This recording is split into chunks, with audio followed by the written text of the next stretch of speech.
Welcome to the Monday Monologue. This week we are talking about, you guessed it, turntables.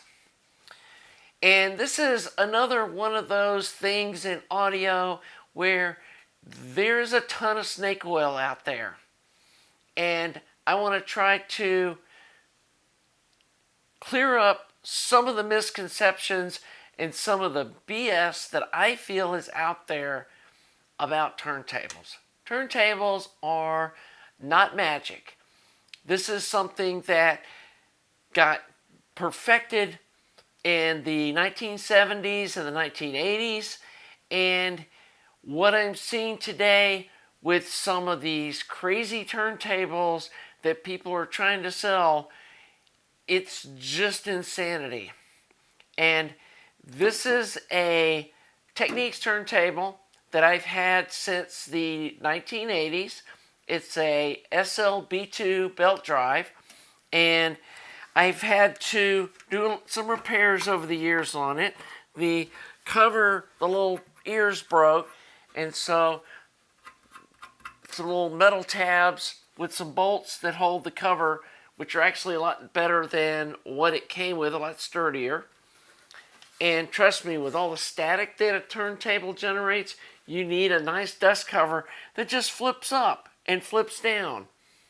One of these that you have to place on and put in little pegs or something, that's crazy. And you don't want to be dealing with something like that.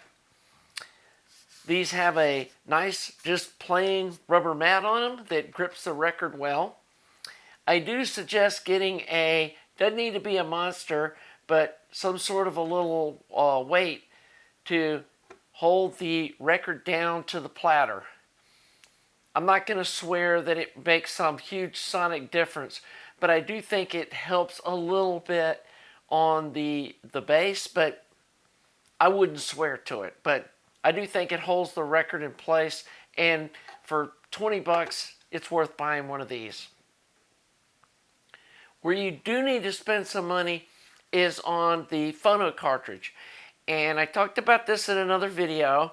I've tried several, and I really like the Audio-Technica. I'm looking at my cheat sheet over here, a VM540ML, and I'll put that in the description. It's a MicroLine superfine needle that really gets deep down in the grooves, and even old records that would sound scratchy with like a conical needle or might sound dull really sounds good with one of these MicroLine needles. Just the needle is almost what the cartridge costs. The cartridge is 250 bucks and the needle's $200, which sounds crazy. And that's one of the things that really is not snake oil, paying extra money for a really good needle. That makes a huge difference. The other thing that's important is to get the tracking force right.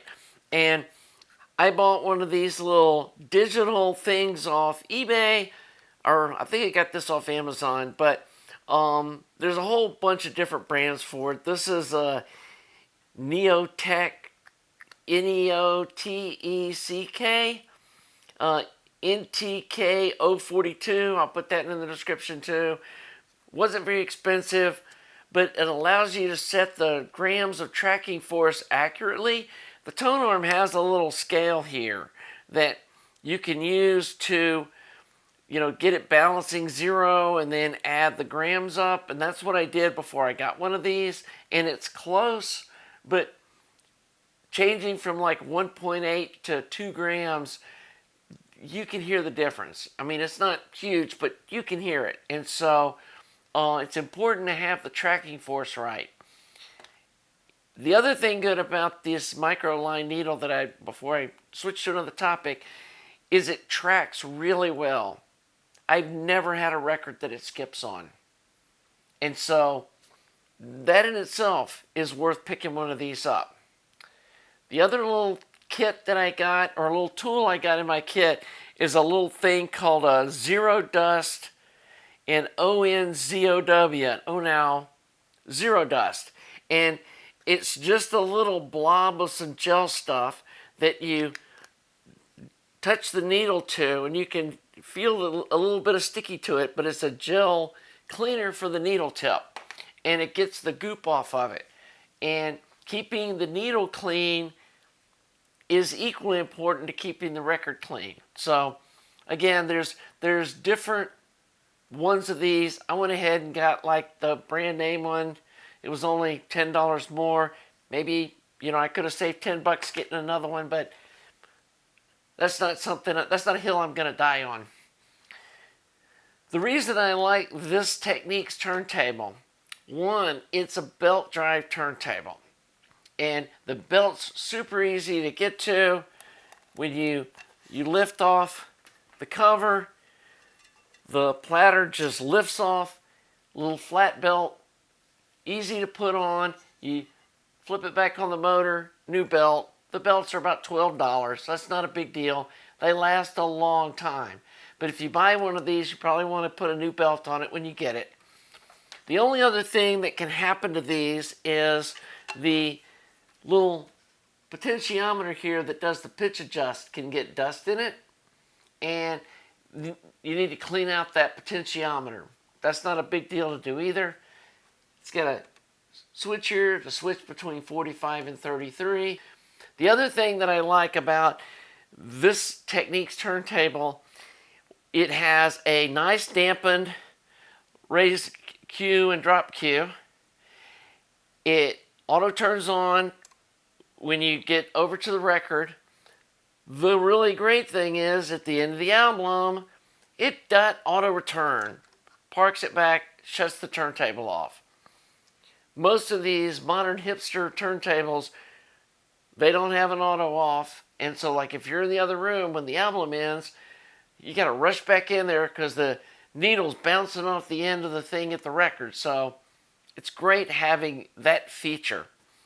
It comes with a little 45 disc that sits right here in case you have some old 45s you want to listen to. Anti-skating. It's a simple little knob here that you can adjust the anti-skating on.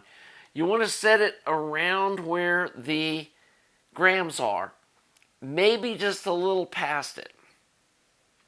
But it's nice to just have a knob here and not like a piece of fishing line and a weight with little things you put. That weird stuff. Don't even get me going on that. Again, one of the nice things about these is the pitch is adjustable. And there's a strobe with strobe marks on the platter. So every time you start up the turntable, you can check your speed. Now, I did get kind of hyped up when I saw a Music Hall MM7, which is one of their higher end turntables. I think it was a $1,000 turntable. And it has the little motor that sits in a little pocket that floats, that isn't touching the turntable, and it's on 3 legs with little adjustable things with a little bubble on it, and you know, has a real fancy looking tone arm with a little fishing string with a weight for the anti-skate. And you know, I thought, oh boy, this is really going to sound great. So put this cartridge, took it off this turntable, put it on that one, got it all set up. It sounded exactly the same. I couldn't hear any difference whatsoever. And actually, I think this turntable sounded slightly better. When I checked the speed on it, the speed was off a little bit. Got a little strobe disc that you can put on set on the platter and get an incandescent bulb and look at the strobe pattern on it. And the speed was a little slow. There's no way to adjust it. Plus, the motor was already acting a little funky, and that was a $1,000 turntable that this guy had bought about a year ago. So it was only like a year old. He hadn't used it very much, and it was already starting to have problems. This turntable is almost as old as I am. Well, not quite, but it's easily 45 years old, if not 50 years old. And it still works perfect. So my suggestion is, if you're going to get into vinyl, go find a nice vintage turntable. They made hundreds of thousands of these things, and they were made during the prime of albums before there were CDs, and they had this figured out. They had these gimbals figured out, they had how the weights were set up figured out, the shape of the tone arm, all that stuff. It was a mature development at that time. And all this stuff you're seeing now with these 3-inch thick vinyl platters and all of that crazy stuff and clamps holding down the records, just don't. You can pick one of these up for a couple $100. You can probably find it for even less if you check thrift stores and things like that. The direct drive Technics turntables are supposed to be really good too, but I actually prefer the belt drive. I feel like that having that rubber belt between the motor and the platter probably makes it quieter, but I'm sure those direct drive ones work great too. The other thing nice with these type of turntables is the head's easily removable and just comes off like that. So if you do want to clean the needle, it's very simple to just, and you're done. You can also have heads set up with different phono cartridges so you can try and see what different phono cartridges sound like, because they do sound different. And I did splurge a little bit on this, mainly for the looks. I bought a Yamamoto African Blackwood headshell. And like, I know, come on, you know, like, is African Blackwood going to be different than some other kind of wood? Probably not. But it did make sense to me that wood would dampen any kind of harmonics that might be between the tone arm and the needle and all the sonic stuff going on, and you wouldn't have anything transferred through the wood. Plus it just looks really nice. And sometimes that's the aesthetics of something is worth that just in itself. So I did splurge on a nice head shell for this turntable, which probably cost half of what this turntable cost, but still got way less to this whole turntable than even a cheap one of those hipster ones is. So grab one of these things and you'll be happy. The last thing that I want to talk about too is the phono stage. That's probably the most important part in getting good vinyl sound. If you want to just go out and buy one, Darlington Labs makes a really good sounding solid state phono stage. I tried one, used it for a while. Sonically, it sounds great. Now, I do think a tube phono stage kind of rounds off the dust clicks and pops better than a solid state one does, and that's why I eventually ended up going with a tube phono stage instead of using that Darlington Labs. But it uses all discrete transistors. It's not using, there's no op amps inside it. Super high quality, made in the USA, plus the owner is super nice. And if you order one straight from them, you can either email him or talk to him on the phone about getting it set up to have more output for a tube amp. Because I think from the factory they come where they put out about a 0.5 volt RMS, and you really want about 1 volt RMS like a CD deck has to feed a tube amp. And so they can set it up that way for you.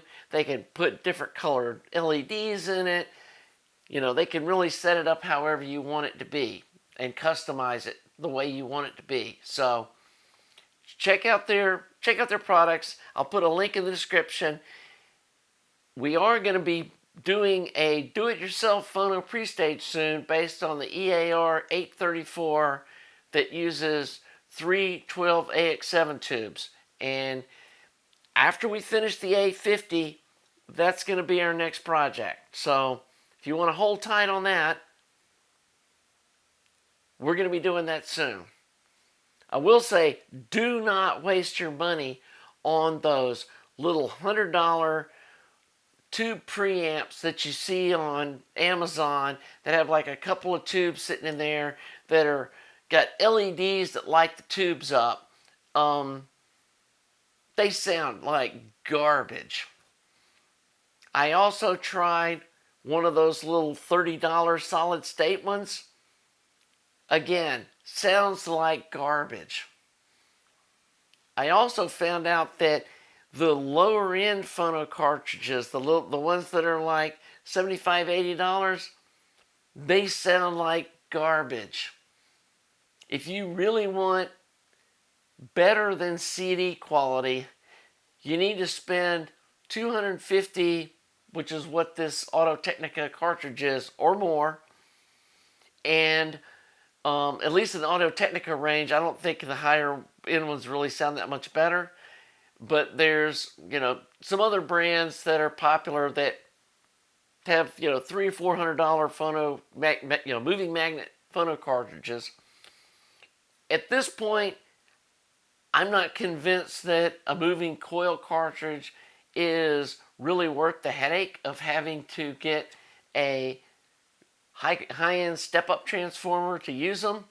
And I don't think that the active preamps that provide just like active amplification for a moving coil cartridge or an MC cartridge, that's just too much amplification. You're going to get some weird distortion in it. And so to use one of those, you need a step-up transformer. And from what I've read, good ones are like $1,000 minimum. So then you got $1,000 phono cartridge, you got $1,000 step-up transformer, and is it really going to sound that much better than a good, $250, $300 moving magnet cartridge? Probably not. And again, like most things in life, there's like diminishing returns. So it's probably best to stick with an old school turntable, spend about $250 on a really nice cartridge, maybe spend a little bit on a fancy head shell if you want to. That probably doesn't make much difference. One of these little weights is about $30. I think this little guy was about $30. Get this thing all set up. And the other thing nice about using a Technics turntable is there's plenty of alignment tools that you can download off the internet that you can print up on your printer, and you put the center hole in it and it shows you, the different spots along the record that you want to make sure that the cartridge is square and like where the needle should be sitting so that you can get the cartridge in the right place on the head shell. And there's a pretty standard measurement from this mounting point on the head shell to the needle that works for every Technics turntable ever made because they all have the same tone arm length. And so going with something standard like this makes setting up the cartridge a lot easier. And that's another pretty critical thing, getting the angle on the cartridge right and getting the needle in the right distance on the tone arm and the head shell so that it tracks right across the record evenly. If you get it off a little bit, you'll notice that you have some distortion either on the outer groove or the inner groove, and that's telling you that you don't have the cartridge aligned just right. So anyway, Hope you've enjoyed this edition. And if you're enjoying my videos, please subscribe to the channel, like the video, and I'll see you next week for the Monday Monologue.